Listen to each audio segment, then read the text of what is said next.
स्त्री भात खाते. स्त्री पाव खाते. स्त्री भात शिजवते. पुरुष भात शिजवतो.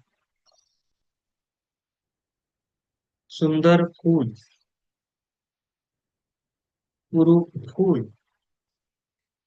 सुंदर रोप. कुरु रोप. शहरात. गावात. शहराकडे. गावाकडे. कोण भात खात? पुरुष काय खातो? कोण पाव शिजवतं? मेरी काय शिजवते?